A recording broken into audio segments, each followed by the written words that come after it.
कौन सा सही मेल है? निम्नलिखित में से कौन सा सही मेल है? पहला है विद्युत मोटर विद्युत ऊर्जा से यांत्रिक ऊर्जा, सुरक्षा फ्यूज विद्युत धारा का तापीय प्रभाव, विद्युत जनरेटर विद्युत चुंबकीय प्रेरण।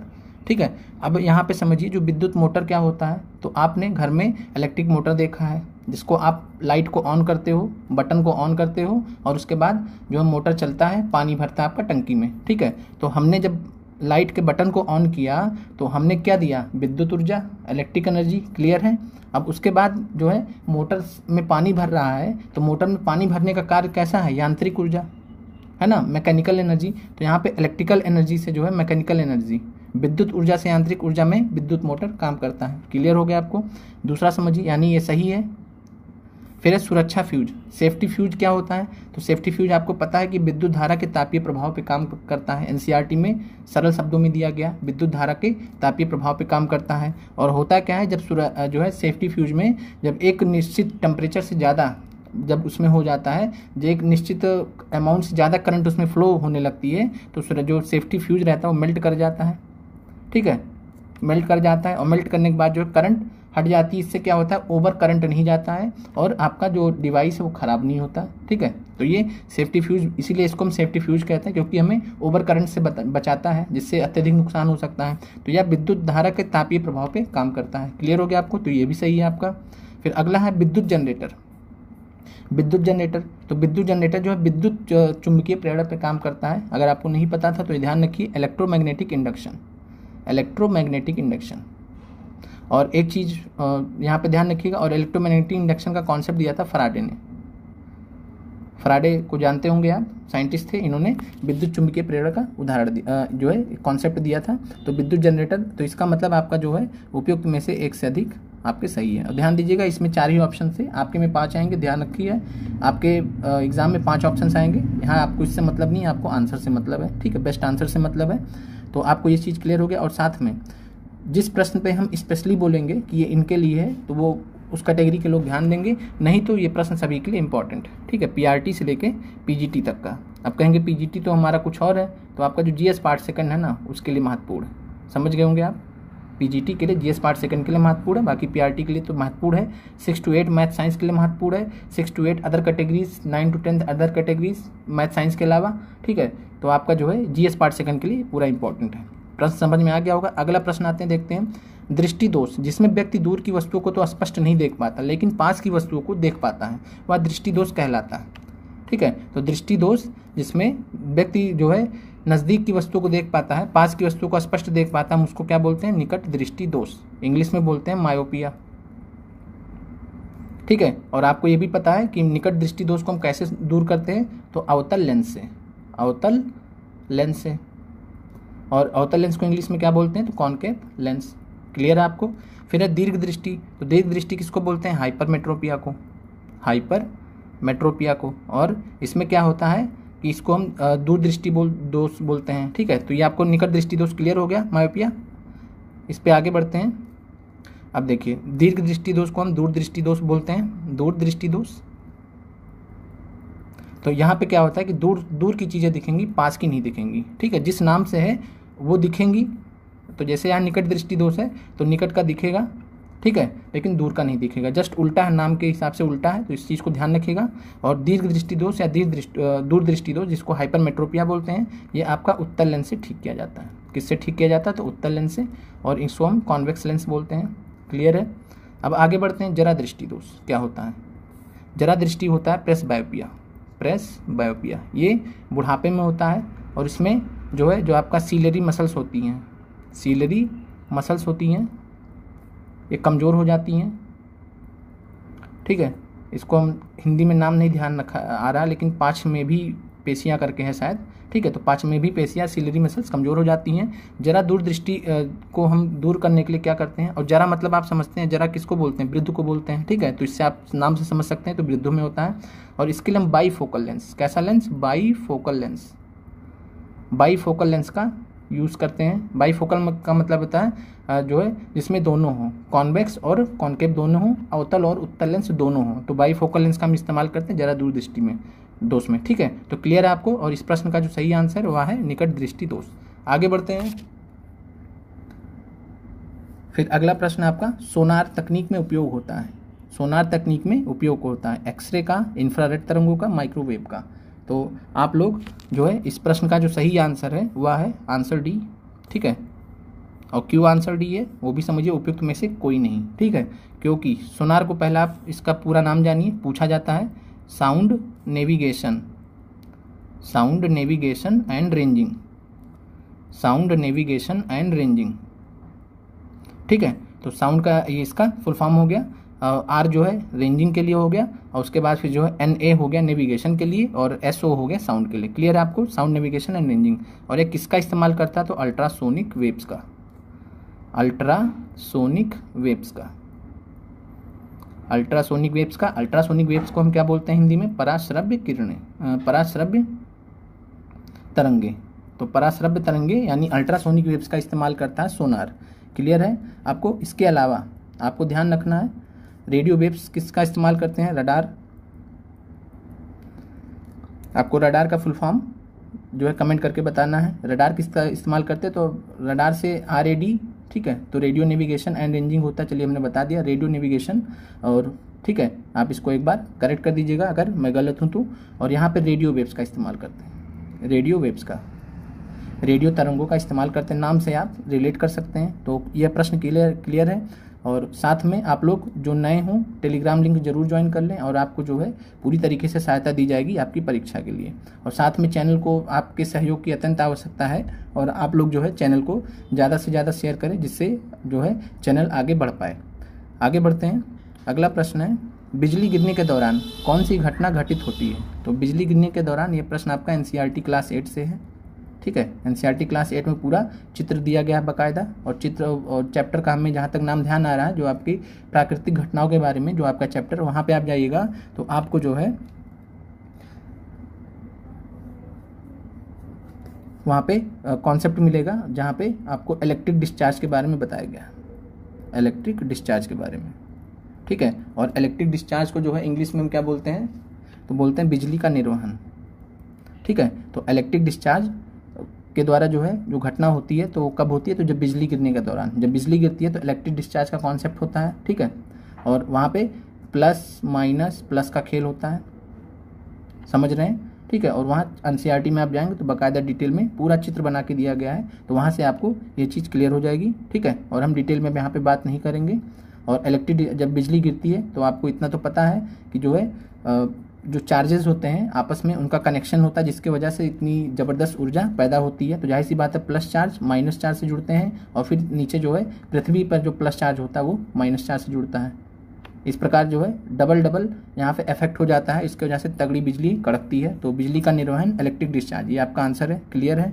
आगे बढ़ते हैं, अगला प्रश्न है बहुत ही महत्वपूर्ण है। 2012 में सर्न यूरोपीय प्रयोगशाला में एक बहुप्रचारित गॉड कण की खोज की गई थी। इस कण का वैज्ञानिक नाम है, तो गॉड पार्टिकल बोला जाता था, और गॉड पार्टिकल को जो है हिग्स और बोसान के नाम पर, जो हमारे साइंटिस्ट थे महान साइंटिस्ट बोस जी, तो उनके नाम से, और एक हिग्स है तो उनके नाम से, ठीक है। तो हिग्स बोसान पार्टिकल बोला जाता है, हिग्स बोसान कण बोला जाता है, ठीक है, जिसको इंग्लिश में गॉड पार्टिकल या गॉड कण बोला जाता है, ठीक है।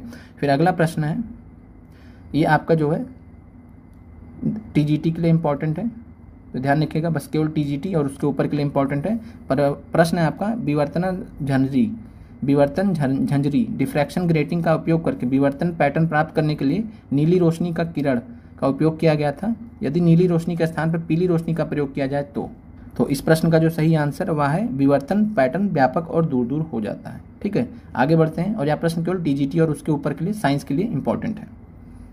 फिर अगला प्रश्न आपका रमन इफेक्ट पे है, और यहाँ भी प्रश्न जो है TGT जो है 9th 10th उससे ऊपर के लिए साइंस के लिए है। रमन प्रभाव सर CB रमन के कारण है, रमन प्रभाव सर CB रमन के कारण है। और रमन प्रभाव के बारे में निम्नलिखित में से कौन सा कथन सही है। तो यहाँ पे अगर बात करें तो इस प्रश्न का जो सही आंसर है वह है B, प्रकीर्णित प्रकाश की आवृत्ति प्रकीर्णन के बाद बढ़ती भी है और घटती भी है। तो ये TGT साइंस और उसके ऊपर के लिए महत्वपूर्ण, बस, और किसी के लिए नहीं महत्वपूर्ण है। आगे बढ़ते हैं, फिर अगला प्रश्न है, ये सभी के लिए महत्वपूर्ण है, ध्यान दीजिए, महत्वपूर्ण प्रश्न है। अर्धचालक वे सामग्रियां हैं जिनमें निम्न गुण होते हैं। तो अर्धचालक हम बोलते हैं सेमीकंडक्टर्स को, और सेमीकंडक्टर्स के उदाहरण आपसे पूछे तो आप कहेंगे सिलिकॉन और जर्मेनियम, तो सिलिकॉन और जर्मेनियम ये फेमस अर्धचालक सेमीकंडक्टर्स हैं। और अगर हम सेमीकंडक्टर्स की बात करें, अर्धचालकों की बात करें, तो इनकी जो विद्युत चालकता होती है वो धातुओं की चालकता से कम होती है। तो ध्यान दीजिएगा, विद्युत चालकता जो होती है वो धातुओं की चालकता से कम होती है। क्लियर है, ये आपको पता होना चाहिए, बहुत ही महत्वपूर्ण प्रश्न है ये। आगे बढ़ते हैं। सौर सेल एक उपकरण है जो प्रकाश ऊर्जा को विद्युत ऊर्जा में परिवर्तित करता है। आपको पता है कि सौर सेल प्रकाश ऊर्जा को विद्युत ऊर्जा में परिवर्तित करता है। एक चीज़ यहाँ पे आपको रिवाइज हो गया।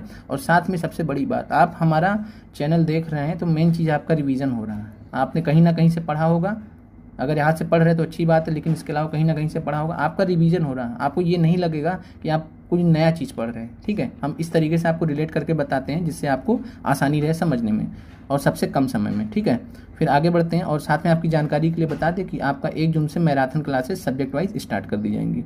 आगे बढ़ते हैं। सौर सेल एक उपकरण है जो प्रकाश ऊर्जा को विद्युत ऊर्जा में परिवर्तित करता है। क्लियर है आपको। हमें ऊर्जा का उच्चतम उत्पादन दोपहर के समय प्राप्त होता है, जबकि सूर्य हमारे सिर के ठीक ऊपर होता है।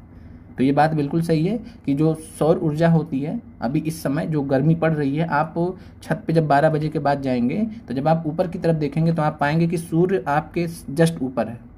आप देखेंगे कि मतलब एकदम से पूरा जस्ट ऊपर आपके सूर्य की जो किरणें हैं जस्ट आपके ऊपर पड़ रही हैं, बहुत तेज़ी से पड़ रही होती हैं। तो उच्चतम उत्पादन ऊर्जा सबसे ज़्यादा जो ज़बरदस्त होती है जब सूर्य हमारे ठीक ऊपर होता है। ये कब होता है? तो दोपहर के समय। ठीक है, तो और इसका आंसर क्या होता है? आंसर इसका होता है जब सूर्य की किरणें लंबवत गिरती हैं तो प्रकाश विकिरण का घनत्व अधिकतम होता है। ठीक है, तो इस प्रश्न का जो आंसर है क्यों ऐसा होता है, तो जब सूर्य की किरणें लंबवत गिरती हैं। ठीक है, तो इस समय जो प्रकाश विकिरण का जो घनत्व होता है वो अधिकतम होता है। एक बार इसका इंग्लिश वाला ऑप्शन देख लेते हैं, वहाँ से आपको जो है क्लियर हो जाएगा अगर किसी को डाउट होगा तो।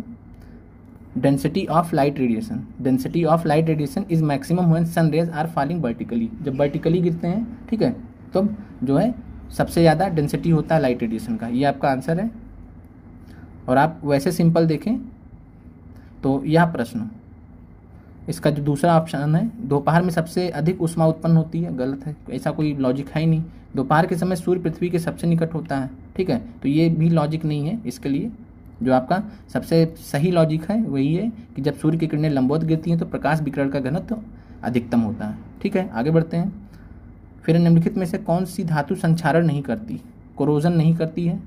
ठीक है, करोड नहीं करती है। तो हम बात करें तो सोना जो है धातु संक्षारण नहीं करती है, इसीलिए हम सोने के आभूषण पहनते हैं। अगर ये संक्षारण करते होते तो हम इनको पहन ही नहीं सकते थे, हम बीमार पड़ जाते, रिएक्शंस हो जाते हैं हमारी बॉडी से। ठीक है, जैसे लोहे के अगर आप आभूषण पहनने लगेंगे तो आपका शरीर में इतनी बीमारियां हो जाएंगी, इतने रिएक्शंस हो जाएंगे, ठीक है, कि आप परेशान हो जाएंगे, बीमार भी हो जाएंगे। तो लोहा जो होता है वो धातु संक्षारण करता है। क्लियर है आपको। प्लेटिनम नहीं करता है। ठीक है, सोना और प्लेटिनम नहीं करता है। और प्लेटिनम भी जानते हैं आप कि प्लेटिनम की कोटिंग होती है, और किस लिए होती है? धातु संक्षारण से बचाने के लिए। ठीक है, तो धातु संक्षारण नहीं करता है और संक्षारण से बचाने के लिए, संक्षारण से बचाने के लिए जो है, करोजन से बचाने के लिए प्लेटिनम की हम कोटिंग करते हैं। सोने पे तो वैसे भी नहीं होता है, इसलिए हम इसका आभूषण प्रयोग करते हैं। ठीक है, तो लोहे पे केवल लोहा जो है संक्षारण करता है। तो यहाँ पे आपका आंसर है उपयुक्त में से एक से अधिक। प्रश्न आपको क्लियर हो गया होगा। आगे बढ़ते हैं। अगला प्रश्न महत्वपूर्ण प्रश्न है। वसा और तेल युक्त भोजन में मिलाए जाने वाले पदार्थ को क्या कहा जाता है? एनसीईआरटी साइंस का प्रश्न है, सिंपल सा।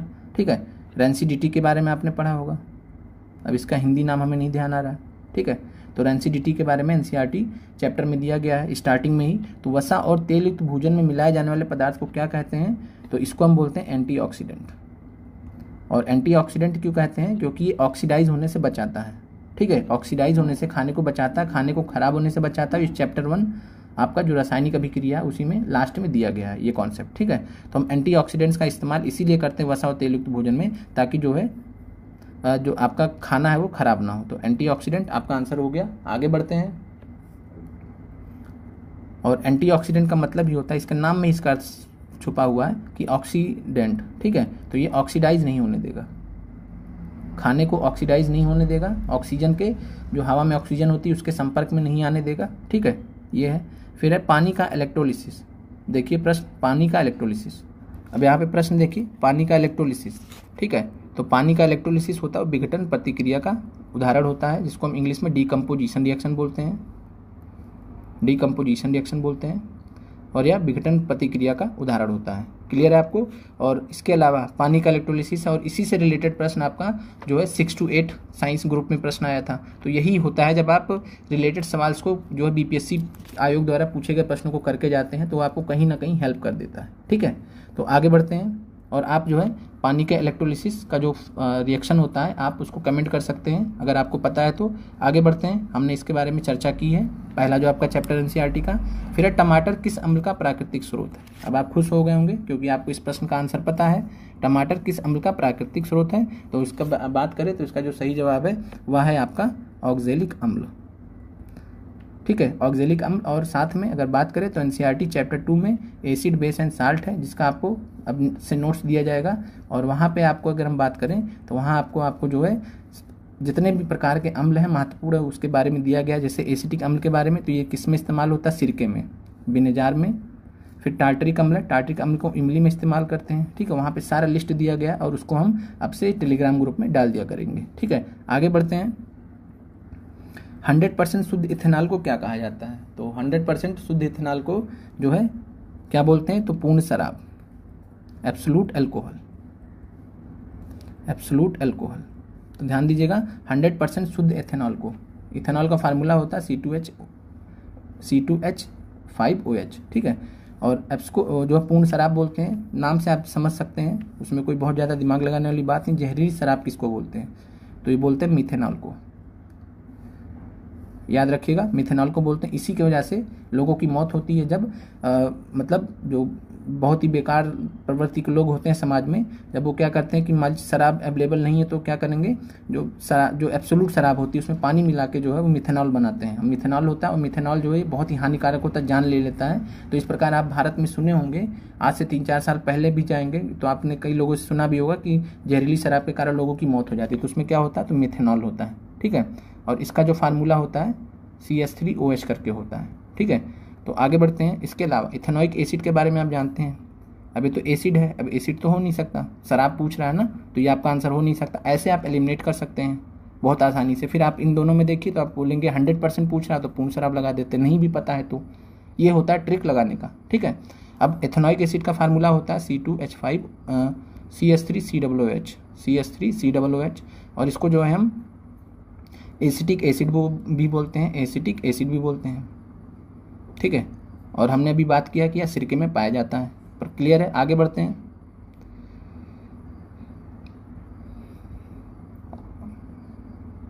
और यह प्रश्न जो है 6 से 8 साइंस के लिए और टीजीटी साइंस के लिए महत्वपूर्ण है, तो ध्यान दें। प्रश्न है आपका क्रिस्टलीकरण, शुद्ध पदार्थ के क्रिस्टलों के उनके विलयन से निकालने की प्रक्रिया है, तो क्रिस्टलाइजेशन प्रोसेस होता है। और यहाँ पे बात सही की जा रही है, क्रिस्टलाइजेशन या क्रिस्टलीकरण क्या होता है, तो शुद्ध पदार्थ से क्रिस्टलों को उनके विलयन से निकालने की प्रक्रिया होती है। उसके अलावा क्रिस्टलीकरण के दौरान घटक परमाणुओं और अणुओं के बीच एक बंधन स्थापित होता है, तो ये भी बात सही है। लेकिन यह रासायनिक परिवर्तन का उदाहरण है, ये गलत है। ठीक है, क्रिस्टलीकरण जो है किस परिवर्तन का उदाहरण, तो भौतिक परिवर्तन, फिजिकल चेंज का उदाहरण है। याद होना चाहिए आपको, भौतिक परिवर्तन, ये सबको पता होना चाहिए। क्रिस्टलीकरण कैसा है, तो भौतिक परिवर्तन। ठीक है, एनसीईआरटी में इसके बारे में दिया गया है। आगे बढ़ते हैं, तो इस प्रश्न का जो सही आंसर हो जाएगा वो हो जाएगा 1-2। और यहाँ ओवरऑल प्रश्न आपका 6 से 8 और 9-10 साइंस के लिए महत्वपूर्ण है। फिर अगला प्रश्न है, निम्नलिखित विकल्पों में से किसी एक विकल्प में सामग्रियों को उनके कणों के बीच के आकर्षण बल के बढ़ते क्रम में व्यवस्थित कीजिए। तो यह जो है प्रश्न, और यहाँ पे अगर बात करें तो ध्यान देखिए, जब भी आकर्षण बल की बात आएगी याद कर लीजिए, आकर्षण बल सबसे कम गैस में होता है, उससे ज़्यादा लिक्विड में होता है और सबसे ज़्यादा सॉलिड में होता है। ठीक है, सॉलिड द्रव्य मतलब ठोस, इसीलिए ठोस होता है क्योंकि उसमें जो आकर्षण बल होता है सबसे ज़्यादा होता है मॉलिक्यूल्स के बीच में। ठीक है, परमाणुओं के बीच में, एटम्स के बीच में। और गैस में सबसे कम होता है, लिक्विड में उससे ज़्यादा होता है, सॉलिड में सबसे ज़्यादा। तो आप देखिएगा, मैच करिए, तो हाइड्रोजन गैस में सबसे कम होगा, उससे ज़्यादा होगा पानी में जो कि लिक्विड है, और सबसे ज़्यादा होगा लौह धातु में। क्लियर हो गया कॉन्सेप्ट आपको आकर्षण बल का। आगे बढ़ते हैं, आंसर आपका ए है इसमें। और यहाँ पे जो यह प्रश्न है आपका टीजीटी साइंस के लिए है, तो ध्यान दीजिए कि इनमें से किसका वजन सबसे अधिक है। और इस प्रश्न को आप देख लीजिएगा, और इस प्रश्न का जो सही आंसर है वो मैं बता दे रहा हूँ, CaCO3 के 2 मोल। ठीक है, तो आपको मोल से जो है आपको वजन निकालना आना पता होना चाहिए। आगे बढ़ते हैं, सी पे टीजीटी साइंस के लिए महत्वपूर्ण है। हरित रासायनिक, ग्रीन केमिस्ट्री सबसे तात्पर्य है, तो ये भी आपका टीजीटी साइंस और जो है 6 से 8 साइंस के लिए इंपॉर्टेंट है। और बात करें तो हरित रासायनिकी ग्रीन केमिस्ट्री सबसे क्या मतलब होता है, तो यहाँ पे खतरनाक रासायनिक उपयोग को कम करके रासायनिक यौगिकों को संश्लेषित करने की एक प्रक्रिया। वास्तविक विश्व की पर्यावरण समस्याओं के नवीन वैज्ञानिक समाधान, वह प्रक्रिया जो मानव स्वास्थ्य और पर्यावरण पर रासायनिक प्रतिक्रियाओं के नकारात्मक प्रभाव को कम करती है। तो इसका आंसर आपका बी एंड सी दोनों है। तो इस प्रकार जो है आपका इस प्रश्न का जो आंसर हो जाएगा वो हो जाएगा डी। ठीक है, ये आपका नहीं होगा, तो इस चीज़ को आपको ध्यान रखना है। आगे बढ़ते हैं। हरित रासायनिकी आपको क्लियर हो गया होगा और ये केवल टीजीटी साइंस और 6 to 8 साइंस के लिए इंपॉर्टेंट है। फिर निम्नलिखित में से कौन सा पदार्थ टिंडल प्रभाव दिखाएगा, सभी के लिए इंपॉर्टेंट है, एनसीईआरटी से प्रश्न है, बेसिक प्रश्न है। ठीक है, तो यहाँ पे अगर हम बात करें तो ये चीज़ आपको पता होनी चाहिए कि यहाँ पे आंसर है उपयुक्त में से एक से अधिक। और यहाँ पे बात करें तो स्टार्च सोल्यूशन आपका टिंडल प्रभाव दिखाता है और साथ में दूध मिल्क भी आपका टिंडल प्रभाव दिखाता है। ठीक है, तो आंसर हो गया बी सी और उपयुक्त में से एक से अधिक आपका आंसर हो गया। आगे बढ़ते हैं। और ये एनसीईआरटी क्लास 9th में चैप्टर में ध्यान नहीं, लेकिन शुरुआती चैप्टर में आपके टिंडल प्रभाव के बारे में दिया गया है। फिर है हृदय संकुचन के दौरान रक्त के वापस प्रवाह के कौन रोकता है, तो हृदय संकुचन के दौरान रक्त के वापस प्रवाह को कौन रोकता है, तो इस प्रश्न का जो सही जवाब है वह है हृदय के वाल्व। जो वॉल्व्स होती हैं हार्ट में, ये जो है हृदय संकुचन के दौरान रक्त के वापस प्रवाह को रोकती हैं, तो हृदय में वाल्व होते हैं। ठीक है, और हृदय के बारे में आपको जानकारी होनी चाहिए, एनसीईआरटी में दिया भी गया है। ठीक है, आगे बढ़ते हैं। अगला प्रश्न है स्टेपेडियस है, बहुत ही महत्वपूर्ण सवाल है। और स्टेपेडियस यहाँ पे क्या है, तो स्टेपेडियस जो है ये आपका मांसपेशियों में आता है। ठीक है, मसल्स में आता है, स्टेपेडियस मसल्स में आता है। और आप कमेंट करके बताइए कि ये कहाँ पे शरीर में पाया जाता है। ठीक है, आगे बढ़ते हैं। अगला प्रश्न है मेढक और टोड निम्नलिखित में से किस उभयचर के उदाहरण है, तो यह भी आपका प्रश्न 6 से 8 और उसके ऊपर की कैटेगरी के लिए इंपॉर्टेंट है। तो मेढक और टोड को जो है किस कैटेगरी में रखा गया है, तो इनको रखा गया है अनुरा में। तो ध्यान रखिएगा, अनुरा कैटेगरी है, यहाँ पे मेढक और टोड को रखा गया है। आगे बढ़ते हैं। मांसपेशी में संकुचनशील प्रोटीन होते हैं, तो मांसपेशी में संकुचनशील प्रोटीन को हम जो है जो होते हैं उनके क्या नाम होते हैं, तो दिए गए विकल्पों में से आपका, तो यहाँ पे आपका एक्टिन और मायोसिन आपका आंसर है। तो ये 6 से 8 और 9 10th के लिए इंपॉर्टेंट है, साइंस के लिए। तो ध्यान रखिएगा यह प्रश्न। मांसपेशी में संकुचनशील प्रोटीन जो होते हैं वो एक्टिन और मायोसिन होते हैं। एक बार हम इसका इंग्लिश वर्जन देख लेते हैं। और the contractile proteins in muscles are, तो ये आपके एक्टिन एंड मायोसिन है। ठीक है, आगे बढ़ते हैं। बढ़िया प्रश्न था ये। अब अगले प्रश्न पे आते, बहुत ही महत्वपूर्ण प्रश्न है और आपका ये करंट से भी रिलेटेड था, थोड़ा पीछे के करंट से था। और उस क्लिनिकल परीक्षण का नाम बताइए जिसमें ठीक हो चुके कोविड-19 के रोगी से गंभीर स्थिति वाले कोरोना वायरस रोगी में रक्त चढ़ाया जाता था। तो आप अगर न्यूज़ में देखा होगा तो आपने देखा होगा कि दिल्ली सरकार ने, जो अरविंद केजरीवाल की सरकार थी, दिल्ली सरकार ने प्लाज्मा थेरेपी को बहुत ज़्यादा प्रमोट किया था। उसके बाद फिर जो ICMR का रिपोर्ट वगैरह आया था, ठीक है, जो इन सब चीज़ों को रेगुलेट करती है, तो इन्होंने फिर इस पर रोक लगा दिया था। और इसमें होता क्या था कि जो कोविड-19 से ठीक हो जाते थे उन लोगों से ब्लड जो है जो बीमार होता था उसमें डाला जाता था। और इसमें सिंपल से ये था कि जो ठीक हो चुके हैं उनकी मजबूती ज़्यादा है, इम्यूनिटी ज़्यादा है, और उनसे जब ब्लड बीमार व्यक्ति में जाएगा तो बीमार व्यक्ति ठीक हो जाएगा। और इस प्रक्रिया को बोला जाता था प्लाज्मा थेरेपी। कई लोगों ने इसका नाम सुना भी होगा। ठीक है, अब इसके अलावा रेमडेसिविर क्या है, तो रेमडेसिविर एक ड्रग्स है। अगर आप इसके बारे में जानते हैं तो कमेंट करके जरूर बताएं। ठीक है, फिर अगला है पत्ती की कोशिकाओं में प्रकाश संश्लेषण का स्थान क्या है, तो आपको जो है साइट ऑफ फोटोसिंथेसिस पूछ रहा है, लिप्स में साइट ऑफ फोटोसिंथेसिस। और यहाँ पे आप देखेंगे तो कोशिका द्रव्य नहीं है, माइटोकॉन्ड्रिया नहीं है, पूरस नहीं है, तो है क्या, आंसर है क्लोरोप्लास्ट। आपको पता है कि जो पत्ती की कोशिकाओं में प्रकाश संश्लेषण का स्थान कहाँ है, तो क्लोरोप्लास्ट। और क्लोरोप्लास्ट में क्या पाया जाता है, तो क्लोरोफिल। जो क्लोरोफिल पिगमेंट होता है कहाँ पे पाया जाता है, तो क्लोरोप्लास्ट में। तो इस प्रश्न का सही आंसर होना चाहिए क्लोरोप्लास्ट, जो कि विकल्प नहीं दिया गया है, तो आपका आंसर हो जाएगा उपयुक्त में से कोई नहीं। ठीक है, फिर आगे बढ़ते हैं। और यह प्रश्न सबके लिए महत्वपूर्ण है, समझ रहे होंगे आप। फिर अगला प्रश्न ये 6 से 8 और जो है 9 से 10 के लिए महत्वपूर्ण है। और प्रश्न है आपका कि प्रोटिस्टा समूह में निम्नलिखित में से कौन कौन शामिल है। और यहाँ पे अगर बात करें तो प्रोटिस्टा समूह में जो है एक कोशिकीय यूकैरियोटिक जीव शामिल होते हैं। ठीक है, तो 6 से 8 9 से 10 वाले ध्यान दें, एक कोशिकीय यूकैरियोटिक जीव को हम प्रोटिस्टा ग्रुप में रखते हैं। फिर आगे बढ़ते हैं। प्रश्न है आपका बहुत ही महत्वपूर्ण प्रश्न है सभी के लिए। निम्नलिखित कथनों पर विचार कीजिए। जो फसलें वर्षा ऋतु में बोई जाती हैं रबी फसल कहलाती हैं। तो कहेंगे सर इसको तो हम खरीफ फसल बोलते हैं, तो ये आपका गलत हो गया, क्योंकि वर्षा ऋतु में खरीफ फसल की बुआई होती है। फिर है धान, मक्का, सोयाबीन, मूंगफली, कपास। कपास रबी की फसल है। आप कहेंगे सर कपास तो हम जानते हैं बहुत अच्छे से, कपास आपका क्या है, तो ये आपका जो है खरीफ फसल है, तो ये गलत हो गया आप, ठीक है। फिर शीत ऋतु में उगाई जाने वाली फसलें खरीफ की फसलें, तो आप कहेंगे सर शीत ऋतु में तो जो है रबी की फसलें उगाई जाती हैं, है ना, तो आपका तीनों ही गलत है। सिंपल प्रश्न था, तो आपका आंसर हो जाएगा, कौन सा सही पूछा है तो आपका आंसर हो जाएगा उपयुक्त में से कोई नहीं, ठीक है। आगे बढ़ते हैं। पोमोलॉजी निम्नलिखित में से किसका अध्ययन है? तो पोमोलॉजी आपको पता है किसका अध्ययन होता है, तो यह होता है फलों का, ठीक है। और आपको कमेंट के माध्यम से बताना है कि फूलों के अध्ययन को क्या कहते हैं, फूलों के अध्ययन को क्या कहते हैं और पत्तियों के अध्ययन को क्या कहते हैं, ठीक है।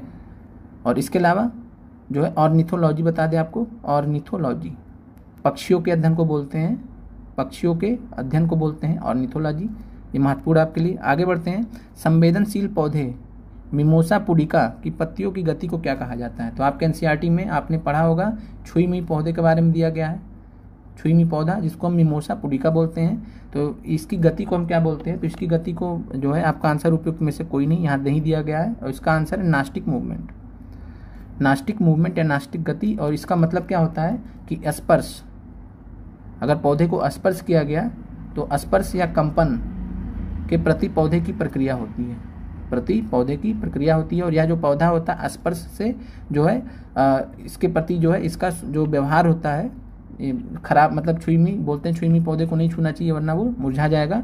तो जो व्यवहार होता है इसीलिए होता है क्योंकि उसको छुआ जाता है, तो इस व्यवहार को नास्टिक मूवमेंट कहते हैं, ठीक है। तो प्रति स्पर्श या कंपन के प्रति पौधे का व्यवहार होता है, तो आपका इनमें से आंसर नहीं है। आगे बढ़ते हैं।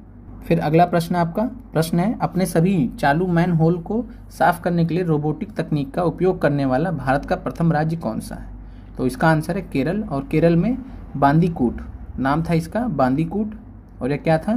तो बांदीकूट जो रोबोट था, ऐसा रोबोट था जो मैन होल्स को साफ करता था। अब मैन होल्स आप समझते हैं जो गटर वगैरह होता है शहरों में, उसको साफ करने के लिए इंसानों को लगाया जाता था, जो कि बहुत ही खराब जो है व्यवस्था रहती थी, और उस वजह से जो बेचारे गरीब लोग होते थे उनकी कई बार मौत भी हो जाती थी। तो इस चीज़ से बचने के लिए जो रोबोटिक तकनीक का इस्तेमाल करते हुए केरल ने जो है इसको किया था। तो ये जो है करंट अफेयर्स का प्रश्न था 2023 का, बहुत ही महत्वपूर्ण प्रश्न था, तो इसलिए यहाँ पे ये पूछा गया था, चूँकि परीक्षा आपकी मार्च में हुई थी।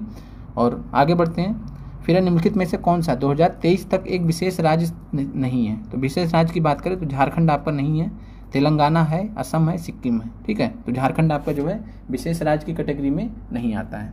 आगे बढ़ते हैं। फिर केंद्रीय औद्योगिक सुरक्षा बल के महानिदेशक के पद पर नियुक्त होने वाली प्रथम महिला अधिकारी कौन है?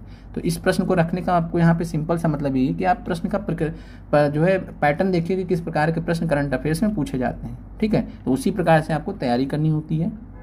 और यहाँ पे बात करें तो आंसर नीना सिंह, ये भी बहुत फेमस प्रश्न था 2023 का। फिर राष्ट्रीय शिक्षा दिवस मनाया जाता है, तो राष्ट्रीय शिक्षा दिवस ये कब मनाया जाता है? तो यह मनाया जाता है 11 नवंबर को, ठीक है। और इसके अलावा जो महत्वपूर्ण दिवस है वो आपको टेलीग्राम में बता दिए जाएंगे, अब हमने कई बार रिपीट भी किया है प्रश्नों के साथ में। फिर है INS इम्फाल को भारतीय नौसेना में कब शामिल किया गया था? तो इस प्रश्न का जो सही जवाब है 26 दिसंबर 2023। याद रखिएगा, आपसे भी पूछा जा सकता है क्योंकि 26 दिसंबर की घटना है, ठीक है, लगभग जनवरी के जस्ट आने की, तो ये आपसे प्रश्न पूछा जा सकता है। तो INS इम्फाल को भारतीय नौसेना में 26 दिसंबर 2023 को शामिल किया था, तो ये ध्यान रखिएगा। आगे बढ़ते हैं। अगला प्रश्न आपका, जून 2023 से शुरू की गई कृषकों की गैर रासायनिक उर्वरकों की प्रयोग को प्रोत्साहित करने वाली केंद्र सरकार की योजना का नाम क्या है? तो यहाँ पे अगर हम बात करें तो इसका नाम है PM प्रणाम। और PM प्रणाम के अंतर्गत जो है जो गैर रासायनिक उर्वरक हैं उनके उपयोग को प्रोत्साहित किया जाता है, और इंग्लिश में इसको PM प्रणाम बोला जाता है। आगे बढ़ते हैं। और PM प्रणाम का पूरा नाम जब देखेंगे तो आपको वैसे भी आंसर पता हो जाएगा। तो जब भी आप करंट अफेयर्स पढ़ें तो कोई भी सरकार का योजना रहे तो आपको उसका पूरा नाम पता होना चाहिए। सिर्फ आप पूरा नाम पता होने से आप आराम से आंसर तक पहुँच सकते हैं। आगे बढ़ते हैं। एशिया का सबसे बड़ा लिक्विड मिरर टेलीस्कोप स्थापित किया गया है। तो सबसे बड़ा एशिया का लिक्विड मिरर टेलीस्कोप जो है भारत में स्थापित किया गया है, और ये कहाँ पे स्थापित किया गया? तो नैनीताल उत्तराखंड में, नैनीताल उत्तराखंड में, ठीक है। महत्वपूर्ण प्रश्न, ध्यान रखिएगा। फिर 2023 में हरित रेलवे स्टेशन का दर्जा प्राप्त करने वाला भारत का पहला शहर कौन सा है? तो ये भी 2023 का हॉट करंट अफेयर्स में से एक था, और आंसर था आपका विशाखापट्टनम। और आपसे हमने कई बार बताया कि करंट अफेयर्स में जो है बिहार का तो पूछता ही है, ठीक है, बिहार का बहुत कम पूछता है, लेकिन बिहार के बगल में उड़ीसा, आंध्र प्रदेश का ज़्यादा पूछता है, ठीक है। और साथ में उत्तर प्रदेश का पूछता है, कुछ बहुत कम पूछता है, और इसके अलावा नेशनल लेवल पे ज़्यादा प्रश्न आते हैं। आगे बढ़ते हैं। भारत के किस शहर में यूनिवर्सल पोस्टल यूनियन का क्षेत्रीय कार्यालय खोला गया है? तो यह खोला गया है नई दिल्ली राष्ट्रीय राजधानी क्षेत्र में, एनसीआर में। तो इस प्रश्न का आंसर आपको जो है नई दिल्ली है। फिर आगे बढ़ते हैं। 1 नवंबर 2023 को WHO के दक्षिण पूर्व एशिया क्षेत्र के क्षेत्रीय निदेशक के रूप में किसने नियुक्त किया है? तो अगर आपने करंट अफेयर्स 15 मार्च के लिए पढ़ा रहा होगा तो आपको पता होगा कि इस प्रश्न का आंसर है साइमा वाजिद। ठीक है, और इस प्रकार के प्रश्न आपको करंट अफेयर्स में करा दी जाएंगे, तो डोंट वरी। आगे बढ़ते हैं, और इस प्रश्न को आपको ध्यान रखना है आगे के लिए भी।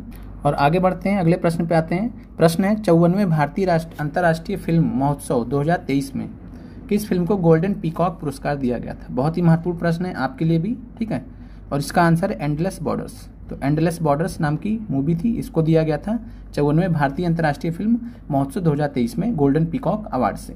तो एंडलेस बॉर्डर्स था। ठीक है, और ये प्रश्न आप देखने का एक ही सबसे बड़ा कारण क्या होता है कि आपको पता चलेगा कि हाँ ऐसे ही प्रश्न हमको तैयार करने हैं करंट अफेयर्स के लिए। ठीक है, दुनिया भर का नहीं पढ़ना होता है। इस चीज़ को आप समझ पा रहे हैं। आगे बढ़ते हैं। ठीक है, अब ये प्रश्न उतना मतलब इस तरीके से नहीं पूछा जाएगा, तो छोड़ देते हैं। ये भी प्रश्न आपके काम का नहीं है, ये प्रश्न आपके काम का है। निम्नलिखित में से कौन सा शहर 15वें ब्रिक्स शिखर सम्मेलन 2023 का मेजबान था? तो जो 2023 में जो है दक्षिण अफ्रीका ने मेजबानी की थी। और दक्षिण अफ्रीका की जब बात आएगी तो आंसर आपका डरबन हो जाएगा। तो ये आपको क्लियर है। तो डरबन में ध्यान रखिएगा, 15वां ब्रिक्स शिखर सम्मेलन 2023 का आयोजन किया गया था डरबन में। आपको जो है आगे बढ़ते हैं, और इस प्रकार से आपको करंट अफेयर्स की तैयारी जो है मैराथन में करा दी जाएगी। फिर है मिस्र के राष्ट्रपति अल-सीसी के संबंध में कौन सा कथन सत्य नहीं है? तो आप जानते हैं प्रश्न पूछा गया था 26 जनवरी 2023 के गणतंत्र दिवस का मुख्य अतिथि थे, तो सही है ये। और आपसे पूछे 26 जनवरी 2024 के जो इस साल हुआ है उसके गणतंत्र दिवस के मुख्य अतिथि कौन थे? तो आप कहेंगे इमैनुअल मैक्रोन। और इमैनुअल मैक्रोन कौन है? तो ये फ्रांस के राष्ट्रपति हैं, वो आए थे। ठीक है, फिर आते हैं प्रश्न पे। कथन सत्य नहीं पूछा तो वो लगातार दूसरी बार मिस्र के राष्ट्रपति चुने गए थे, तो ये गलत था। ठीक है, और बाकी इसमें विकल्प सही थे, वो आपके काम के नहीं है। फिर फरवरी 2023 में संपन्न ऑपरेशन दोस्त का संबंध किन देशों से है? तो यह भारत, तुर्की और सीरिया से। ठीक है, आप ऐसे भी मान लीजिए आपको प्रश्न नहीं पता था तो आप सिंपल में इतना दिमाग लगाते इस प्रश्न के लिए कि अगर ऑपरेशन दोस्त पूछ रहा है तो जाहिर सी बात है भारत का कुछ ना कुछ संबंध रहा होगा, तो आप संबंध जोड़ लीजिए, भारत है जिसमें आंसर हो गया आपको। ठीक है, इस तरीके से लॉजिकल गेसिंग की जाती है जब हमें प्रश्न नहीं पता होता। ऐसे बेमान कि चलो ठीक है सी लगा देते हैं, डी लगा दे, ए लगाते हैं, ये गलत चीज़ होता है। ठीक है, थोड़ा सा हमेशा दिमाग लगाइए, और आप उस तरीके से जब लगाएंगे तो आपके सही होने की, गलत भी हो सकता है मानता हूँ मैं, लेकिन सही होने की संभावना ज़्यादा होती है। आगे बढ़ते हैं। कोप 28 के संबंध में एक कथन असत्य है। बहुत ही महत्वपूर्ण सवाल है, आपको ध्यान रखना है। तो इसका आयोजन 30 नवंबर से 13 दिसंबर 2023 तक हुआ था, सही है। आयोजन स्थल दोहा कतर, गलत है। कहाँ पे हुआ था? तो दुबई अबू धाबी में। ठीक है, तो दुबई में जो है, और दुबई आपको पता कहाँ पे? तो यूएई में है, संयुक्त अरब अमीरात में है, दुबई स्थित है, और दुबई में यह इसका आयोजन किया गया था। हानि एवं क्षति को उसकी संचालन नीति का अनुमोदन, ये सही है। सैंटियागो नेटवर्क की स्वीकृति दी गई थी, तो सैंटियागो नेटवर्क की स्वीकृति भी ध्यान रखिएगा कोप 28 के दौरान दी गई थी। फिर है 1-2 नवंबर 2023 को संपन्न विश्व के प्रथम आर्टिफिशियल इंटेलिजेंस सुरक्षा सम्मेलन का आयोजन स्थल क्या है? तो इस प्रश्न का जो सही जवाब है वह है बकिंघम, इंग्लैंड। तो बकिंघम इंग्लैंड में जो है 1 नवंबर 2023 को जो है प्रथम आर्टिफिशियल इंटेलिजेंस सुरक्षा सम्मेलन हुआ था। बहुत ही महत्वपूर्ण है आपके लिए, परीक्षा के लिए पूछा जा सकता है दोबारा। आगे बढ़ते, अब आते हैं प्रश्न पे। ठीक है, अब हमने इस प्रश्न को चूंकि सॉल्व किया था तो हमें मिला था बिहार सरकार की मिशन दक्ष योजना, और दक्ष योजना तो बहुत ही कॉमन थी। ठीक है, और यह प्रश्न आपको याद है 15 मार्च को पूछा गया था। तो ये तरीका होता है आपको प्रीवियस ईयर क्वेश्चंस को एनालाइज करने का। आंसर है इसका आर्थिक रूप से कमजोर छात्रों के लिए मिशन दक्ष लाया गया था, ये सभी को पता है। ठीक है, और ऐसे ही माफ़ कीजिएगा, आर्थिक रूप से नहीं, शैक्षिक रूप से। ठीक है, जो एजुकेशनली बैकवर्ड बच्चे थे उनके लिए लाया गया था, शैक्षिक रूप से कमजोर छात्रों के लिए मिशन दक्ष। ठीक है, और साथ में मिशन दक्ष के बारे में आपको करंट अफेयर्स में भी बताया गया, डेट वगैरह डिटेल में। ठीक है, आते हैं वाल्मीकि टाइगर रिजर्व किस जिले में स्थित है? देखिए बिहार स्पेशल का प्रश्न आपको एक मिल गया यहाँ पे, तो आंसर है पश्चिमी चंपारण। ठीक है, और बिहार में एक ही टाइगर रिजर्व है, वो कौन सा है? तो वाल्मीकि टाइगर रिजर्व, और ये कहाँ पे स्थित है? तो ये आपका जो है पश्चिमी चंपारण में स्थित है। ठीक है, इसके अलावा आपको ध्यान रखना है कि बिहार में एक ही रामसर स्थल है, और उस रामसर स्थल का नाम है कंवर झील, कंवर ताल या कंवर झील, और यह जो है बेगूसराय में स्थित है, और ये पूरे एशिया की जो है सबसे बड़ी चाप झील में से भी एक है। आगे बढ़ते हैं। विश्व का दूसरा सबसे बड़ा द्वीप है, तो विश्व का दूसरा सबसे बड़ा द्वीप यहाँ पे न्यू गिनी है, ठीक है। और अगर हम बात करें यहाँ पे, तो विश्व का सबसे बड़ा द्वीप अगर पूछे, तो विश्व का सबसे बड़ा द्वीप अगर पूछे तो आपका आंसर होना चाहिए ग्रीनलैंड, ठीक है, ग्रीनलैंड। और ये डेनमार्क के अधीन है ग्रीनलैंड। और यहाँ जो है आप जब मानचित्र में देखेंगे तो कनाडा के आप जो है उत्तर पूर्व में जब जाएंगे ऊपर की तरफ, ठीक है, तो आपको बहुत आसानी से मिल जाएगा ग्रीनलैंड मानचित्र में। और यह विश्व का सबसे बड़ा द्वीप है और दूसरा सबसे बड़ा द्वीप आपका न्यू गिनी है। आगे बढ़ते हैं। और न्यू गिनी कहाँ पे स्थित है, तो न्यू गिनी ऑस्ट्रेलिया के जस्ट ऊपर स्थित है, देख सकते हैं जाके आप वहाँ पे। फिर आगे बढ़ते हैं। निम्नलिखित चट्टानों में से कौन सा एक कायांतरित चट्टान नहीं है, बहुत ही महत्वपूर्ण सवाल अब आ रहे हैं, ठीक है। तो निम्नलिखित चट्टानों में से कौन सा एक कायांतरित चट्टान नहीं है, तो जो डोलोमाइट होता है ये कायांतरित चट्टान नहीं होती हैं। क्वार्टजाइट ये कायांतरित चट्टानें होती हैं। और कायांतरित चट्टानों के उदाहरण आप जानते हैं, ठीक है, जिनसे, और ये नीस होता है, ठीक है, ये भी होता है। इसके अलावा बात करें मार्बल, तो मार्बल भी आपका कायांतरित चट्टान होता है, ठीक है। तो ये आपको ध्यान रखना है कायांतरित चट्टानों के उदाहरण। फिर जिसको संगमरमर बोलते हैं मार्बल को, तो ये आपके जो है कायांतरित चट्टानों के उदाहरण, लेकिन डोलोमाइट आपका कायांतरित चट्टान का उदाहरण नहीं है। बहुत ही अच्छा प्रश्न था।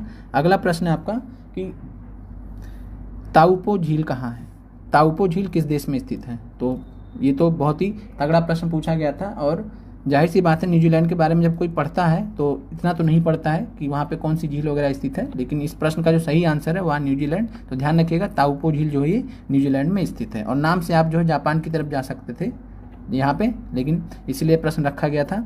फिर निम्नलिखित धाराओं में से कौन सी एक गर्म जलधारा नहीं है, तो जलधाराएं दो प्रकार की होती है, गर्म जलधारा एक ठंडी जलधारा, ठीक है। तो मोजाम्बिक की धारा ये आपकी गर्म जलधारा होती है, और आगे बढ़कर अगुलास गर्म जलधारा के नाम से जानी जाती है, ठीक है। फिर अलास्का की धारा, तो अलास्का की धारा भी गर्म जलधारा में से एक है। एंटिलीज की धारा ये भी गर्म जलधारा है। तो आपका आंसर हो जाएगा उपयुक्त में से एक से कोई नहीं, ठीक है। तो उपयुक्त में से कोई नहीं आपका आंसर हो जाएगा, सभी जो है गर्म जलधाराएं हैं। और यहाँ पूछा गया कि कौन सी गर्म जलधारा नहीं है। और इसके अलावा आपको टेलीग्राम में एक जो है नोट दे दिया जाएगा जिसमें आपको गर्म जलधाराओं का उदाहरण और ठंडी जलधाराओं का उदाहरण वहाँ पे बता दिया जाएगा। और अगर हम बात करें ठंडी जलधाराओं की, तो सबसे फेमस है हेम्बोल्ट, जिसको पेरू चिली जलधारा बोलते हैं, हम्बोल्ट बोलते हैं, ठीक है, हम्बोल्ट करंट।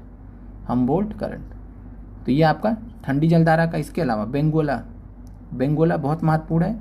और ये नामिब का जो क्षेत्र है, नामिब मरुस्थल का क्षेत्र दक्षिण अफ्रीका के बगल में, ठीक है, अफ्रीका महाद्वीप में सबसे नीचे जाएंगे तो वहाँ पे बेंगोला करंट एक्टिव होती है, जो कि ठंडी जलधारा का उदाहरण होती है, ठीक है। आगे बढ़ते हैं, बाकी हम आपको नोट दे देंगे तो आप वहाँ से आपका क्लियर हो जाएगा। फिर है निम्नलिखित में से किस राज्य से कर्क रेखा नहीं गुजरती है। देखिए हमने कितनी बार ऐसे प्रश्न आपको कराए हैं, ठीक है, भूगोल में कराए हैं। और आपका सिंपल सा आंसर है उड़ीसा, ठीक है। और ये आपको क्लियर होना चाहिए। और अगर बात करें तो कर्क रेखा भारत के 8 राज्यों से गुजरती है। और बात करें तो कर्क रेखा को किससे डिनोट किया जाता है, तो 23.5 डिग्री उत्तरी अक्षांश, 23.5 डिग्री नॉर्थ लेटीट्यूड या 23.5 डिग्री उत्तरी अक्षांश। और अगर हम बात करें क्रम से, तो सबसे पहले आएगा गुजरात के बगल में राजस्थान से नीचे मध्य प्रदेश, ठीक है। मध्य प्रदेश के बाद आपका जो है झारखंड आ जाएगा, झारखंड के बाद फिर आपका जो है वेस्ट बंगाल आ जाएगा, ठीक है। ऐसे ही जो है आपके फिर नॉर्थ ईस्ट के जो है स्टेट्स आ जाएंगे आपके कौन कौन से, तो जो है त्रिपुरा, मिजोरम, ठीक है। और बीच में एक छत्तीसगढ़ छूट गया। तो गुजरात, राजस्थान, मध्य प्रदेश, छत्तीसगढ़, झारखंड, वेस्ट बंगाल, त्रिपुरा और मिजोरम, ये ऐसे राज्य हैं जहाँ से कर्क रेखा होकर गुजरती है, ठीक है। आगे बढ़ते हैं। हिमालय पर्वत की निम्नलिखित चोटियों में से कौन सी भारत में नहीं है, तो इस प्रश्न की बात करें और यहाँ पे अगर बात करें तो कौन सी चोटियाँ जो भारत में स्थित नहीं है, तो ये आपका धौलागिरी नेपाल में स्थित है, ठीक है। धौलागिरी नेपाल में स्थित है। नंगा पर्वत आपका भारत में स्थित है। कामेत भी आपका भारत में स्थित है। तो क्लियर है। और आपको एक जो है स्पेशल ज्योग्राफी की क्लास ली जाएंगी जिसमें आपको भारत के मानचित्र के बारे में, भारत से संबंधित आपको महत्वपूर्ण तथ्य बताए जाएंगे जो आपके एनसीईआरटी में भी नहीं है लेकिन आपकी परीक्षा में पूछे जाते हैं। तो उसके लिए परेशान होने वाली बात नहीं है। इस प्रकार के प्रश्न आपके बहुत ही आसानी से हो जाएंगे, ठीक है। तो आपका इस प्रश्न का आंसर है धौलागिरी। क्लियर है। अब आगे बढ़ते हैं। निम्नलिखित में से कौन सा हिमालय पर्वत का सबसे लंबा हिमनद है, ठीक है। तो यहाँ पे अगर हम बात करें तो चूंकि यहाँ जो है सबसे लंबा हिमनद पूछा है, तो हिमालय पर्वत का सबसे लंबा हिमनद की जब बात करें तो आता आंसर सियाचिन, ग्लेशियर। तो ये ध्यान रखिएगा, सियाचिन ग्लेशियर आपका सबसे लंबा है और इस हिसाब से आपका आंसर होना चाहिए उपयुक्त में से कोई नहीं। आपका आंसर इस पर दिया था लेकिन वो इस प्रश्न के हिसाब से पूछ रहा था, ठीक है। तो इस प्रश्न के हिसाब से आपको नहीं ध्यान रखना है, जो विकल्प दिए रहते हैं वहाँ से चुना जाता है, लेकिन जो सबसे लंबा हिमनद वो आपका सियाचिन है, ठीक है। तो ये आपको ध्यान रखना है। फिर टैगा के कोणधारी वन प्रदेशों में विकसित होने वाली मुख्य मृदा है। अब देखिए, आपसे 15 मार्च में एक प्रश्न पूछा गया था कि भूमध्य सागरीय जलवायु को हम क्या बोलते हैं, तो वहाँ पे आंसर था चैपेरल बायोम, चैपेरल बायोम, ठीक है। चैपेरल बायोम आंसर था, कई लोगों को नहीं पता था। अब ऐसे ही समझ लीजिए कि अगर आपसे पूछ ले कि काली मृदा को हम और किस नाम से जानते हैं, तो चेरनोजेम, काली मृदा को हम चेरनोजेम के नाम से भी जानते हैं। क्लियर है आपको। इसके अलावा जो टैगा के कोणधारी वन होते हैं, ठीक है, टैगा के जो कोणधारी वन होते हैं समशीतोष्ण प्रदेशों में पाए जाते हैं, टेम्परेट रीजन्स में पाए जाते हैं, टेम्परेट रीजन्स से जो ऊपर वाले क्षेत्र होते हैं वहाँ पे पाए जाते हैं। और इनको हम टैगा के जो कोणधारी वन प्रदेशों में विकसित होने वाली जो मुख्य मृदा होती है उसको पॉडजॉल कहते हैं। बहुत ही महत्वपूर्ण सवाल है, ध्यान रखिएगा। चेरनोजेम काली मृदा को कहते हैं, ठीक है। और आपको बाकी भूमध्य सागरीय क्षेत्रों में जो घास के जो मतलब मुकाबले जो है, जो आपके मरुस्थलीय प्रदेश पाए जाते हैं जहाँ पे घास वास होती हैं, झाड़ियाँ होती हैं, ऐसे प्रदेशों को जो भूमध्य सागर का पूछा गया था उसका आंसर था चैपेरल, ठीक है, चैपेरल बोला जाता है। वहाँ आपको प्रश्न में डिटेल में कराया गया था। तो टैगा के कोणधारी वन प्रदेशों को पॉडजॉल कहा जाता है। बहुत ही महत्वपूर्ण है, ध्यान रखिएगा आगामी परीक्षा के लिए। आगे बढ़ते हैं। लौह अयस्क का क्रीवाय रोग नामक विश्व प्रसिद्ध भंडार स्थल किस देश में स्थित है? तो ये ध्यान रखिए, बहुत ही महत्वपूर्ण सवाल है और इस प्रश्न का आंसर है यूक्रेन, ठीक है। तो ये अगर हम बात करें तो क्रीवाय रोग, इंग्लिश में इसका नाम ऐसा है क्रीवाय रोग, और यह जो है लौह अयस्क का बहुत ही फेमस भंडार है और यह यूक्रेन में स्थित है। यूक्रेन के बारे में आप जानते हैं, रसिया से युद्ध चल रहा है। इसके अलावा बात करें कोयला की, ठीक है, तो कोयला का सबसे उत्तरी, पूरे विश्व में सबसे उत्तरी क्षेत्र कौन सा है जहाँ पे कोयला पाया जाता है? तो आपका आंसर होना चाहिए स्वीडन। और स्वीडन में एक स्थान है किरुना, ठीक है, किरुना है, और किरुना में जो है स्वीडन में जो है यह कोयला पाया जाता है, ठीक है। सबसे उत्तरी अक्षांश पर अगर बात करें जहाँ कोयला पाया जाता है, कोयला के भंडार पाए जाते हैं, तो आपका स्वीडन में किरुना है। आगे बढ़ते हैं। राजस्थान और गुजरात में बहने वाली लूनी नदी का उद्गम स्थल क्या है? तो बहुत ही महत्वपूर्ण सवाल है ये। और राजस्थान में जो है और गुजरात में जो बहने वाली लूनी नदी है, तो पहला चीज़ आपको ध्यान होना चाहिए कि लूनी नदी कहाँ कहाँ बहती है, तो राजस्थान से निकलती है, गुजरात में जाती है, या पुष्कर घाटी से निकलती है। बहुत ही महत्वपूर्ण सवाल है, पुष्कर घाटी से निकलती है। भारत की नदियाँ पूछ सकता है आपसे, आपको जियोग्राफी स्पेशल की क्लासेस में कवर करा दी जाएंगी, ठीक है। और इधर रीज़न ये था कि प्रश्नों में आप लोग ज़्यादा इंटरेस्ट दिखाते हैं, कंटेंट में कम दिखाते हैं, तो इस वजह से आपको इस प्रकार की क्लासेस नहीं दे सके थे हम, ठीक है। तो इस वजह से हमने सारा फोकस इस पर किया था, लेकिन इधर हम करा देंगे, 2-4 क्लास की बात है, हो जाएगा, जिससे आप एकदम अच्छे से तैयारी आपकी हो जाएगी। और साथ में बात करें तो राजस्थान और गुजरात में बहने वाली लूनी नदी का उद्गम स्थान पुष्कर घाटी है। इसके अलावा लूनी नदी के बारे में ध्यान रखिए, सांबर झील से होकर गुजरती है, ठीक है, सांबर झील से होकर गुजरती है, और सांबर झील से गुजरने के बाद इसका जल जो है खारा हो जाता है, ठीक है, चूँकि सांबर झील खारे पानी की झील है और इस वजह से खारापन इस नदी में भी आ जाता है। तो इस नदी में सांबर झील से पहले बात करें तो स्वच्छ पानी, मतलब जो है ताजे पानी का होता है, मीठे पानी का होता है। सांबर झील के बाद जो है खारा पानी भी इसमें पाया जाता है, ठीक है। तो ये आपको क्लियर है। और इसके अलावा बात करें लूनी नदी जाती कहाँ है, तो लूनी नदी के बारे में ध्यान रखिए, ये रण ऑफ कच्छ, ठीक है, कच्छ के रण में, कहाँ पे, तो कच्छ के रण में ये जो है विलीन हो जाती है और यह अरब सागर में नहीं गिरती है। इस वजह से इस प्रश्न को पूछा गया है। लूनी नदी बहुत ही महत्वपूर्ण। इसके अलावा माही नदी के बारे में याद रखिएगा, माही नदी, और माही नदी की खासियत क्या है, कर्क रेखा को 2 बार पार करती है। कर्क रेखा को, ये जा रही कर्क रेखा और इसी को जो है 2 बार पार करती है माही नदी, महत्वपूर्ण है। आगे बढ़ते हैं। फिर अगला प्रश्न है आपका, ये आपका 6 से 8 और 9 से 10 जो आपके हिस्ट्री वाले हैं उनके लिए महत्वपूर्ण है। हरिशेन किस गुप्त शासक का दरबारी कवि था? तो आपको पता है समुद्रगुप्त के थे ये। आगे बढ़ते हैं। बहुत ही महत्वपूर्ण सवाल है। दिल्ली में 1857 के विद्रोह के दौरान नाम मात्र और प्रतीकात्मक नेतृत्व सम्राट बहादुर शाह जफर का था। ठीक बात है।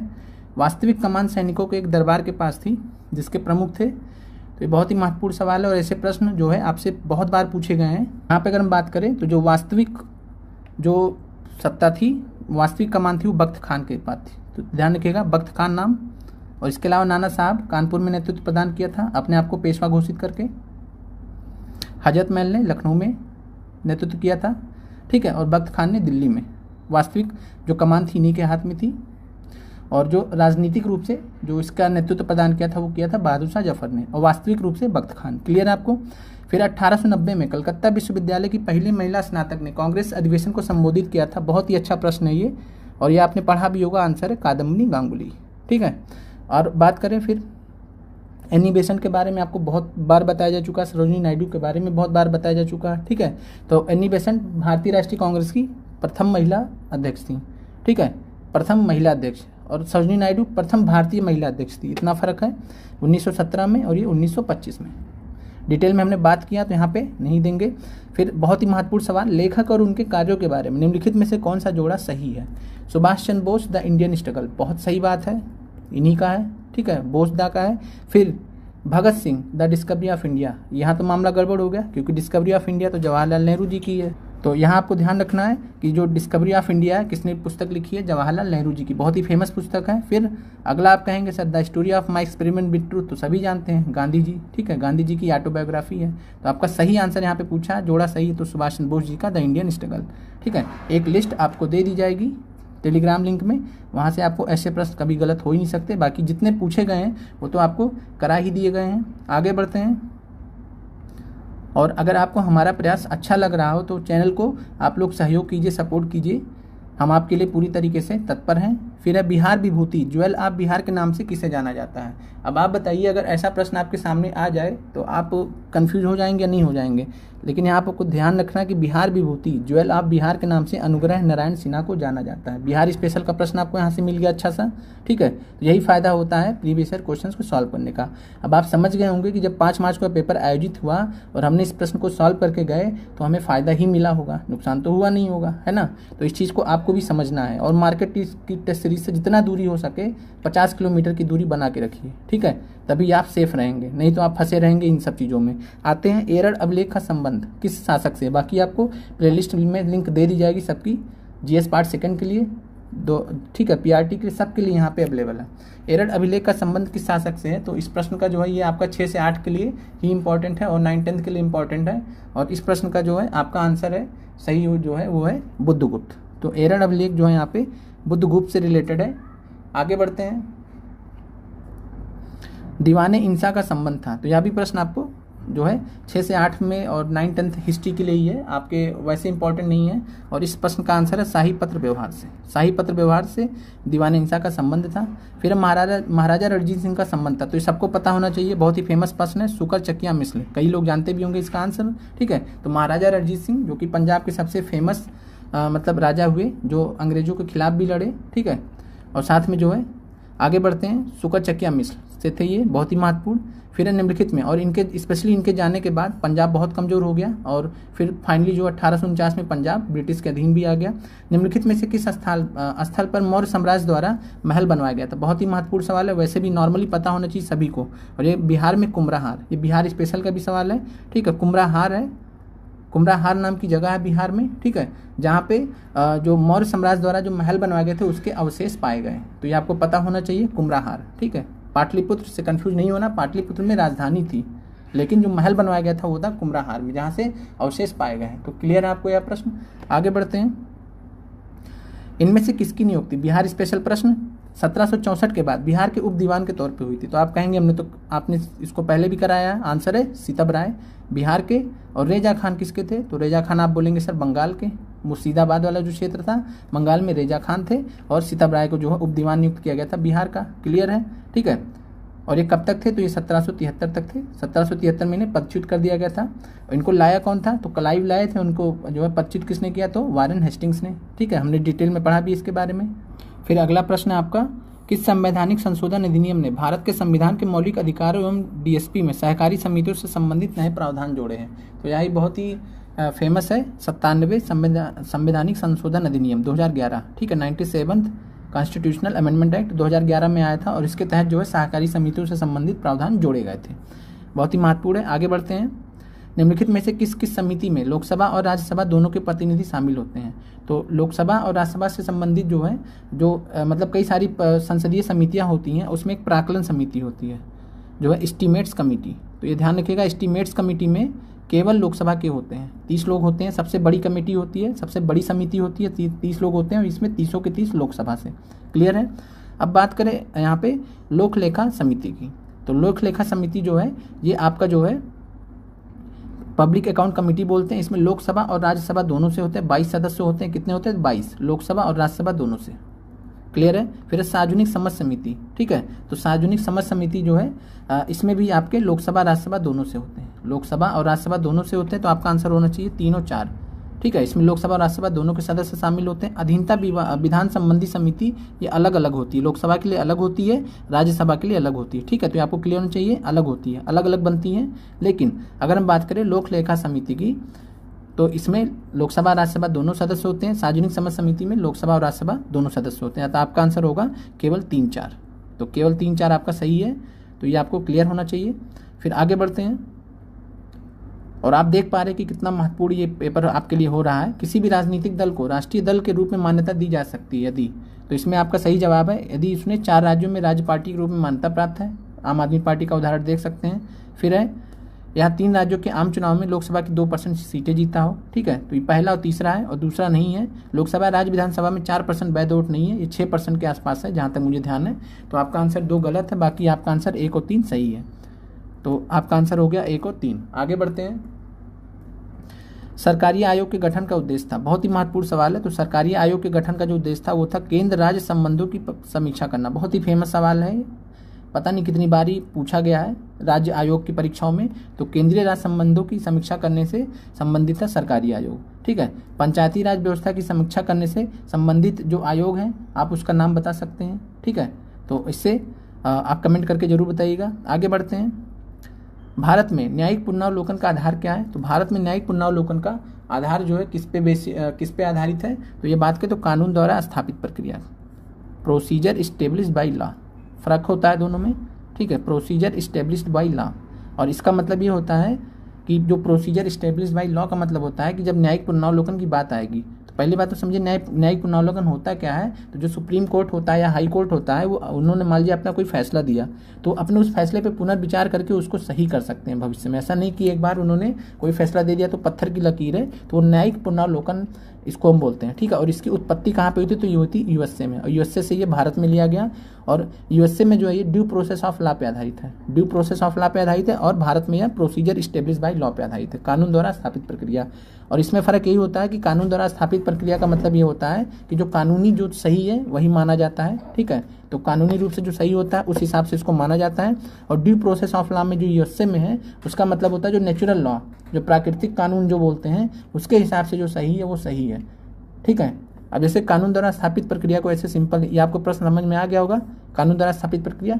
और कानून द्वारा स्थापित प्रक्रिया का मतलब ये होता है कि अगर सरकार ने कोई गलत कानून भी बना दिया तो वो चलता रहेगा, ठीक है। सुप्रीम कोर्ट कितना कानून जो है उसको नष्ट करेगी, खत्म करेगी, तो ये है आपका। लेकिन जब ड्यू प्रोसेस ऑफ लॉ की बात आएगी तो वहाँ पे अगर सरकार कोई गलत कानून बनाएगी तो सुप्रीम कोर्ट तुरंत उसको रोक देगी। लेकिन भारत में चूंकि ड्यू प्रोसेस ऑफ लॉ को बहुत ही कम इस्तेमाल किया जाता है, लेकिन बहुत कम इस्तेमाल किया जाता है, ठीक है, और ज़्यादा भारत का जो आधारित है वो कानून द्वारा स्थापित प्रक्रिया पर आधारित है, ठीक है। और यह जापान से लिया भी गया है, जापान से लिया भी गया है, ठीक है। जब हम पढ़ते हैं कि भारतीय संविधान में कहाँ से क्या लिया गया है। आगे बढ़ते हैं, फिर आते हैं बहुत ही महत्वपूर्ण सवाल, आपके ध्यान दीजिएगा। वह भारतीय राष्ट्रवादी नेता कौन था जो जोसेफ मैजनी और यंग इटली अभियान पर भाषण देता था?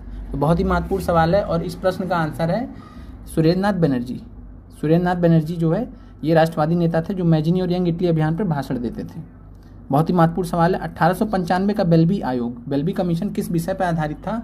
तो यह जो है भारत में व्यय पर आधारित था। और 1895 से पहले ये आया क्यों था? तो जो है जब ब्रिटिश सरकार की आर्थिक शोषण की नीतियों को एक्सपोज किया गया था दादा भाई नौरोजी के द्वारा, ड्रेन ऑफ वेल्थ थ्योरी के द्वारा, unpoverty British and unpoverty rule in India, उनकी पुस्तक के माध्यम से। तो वहाँ से फिर जब सरकार पर दबाव पड़ा तो उन्होंने भारत में व्यय पर जो है बेल्बी आयोग गठित किया था, ठीक है।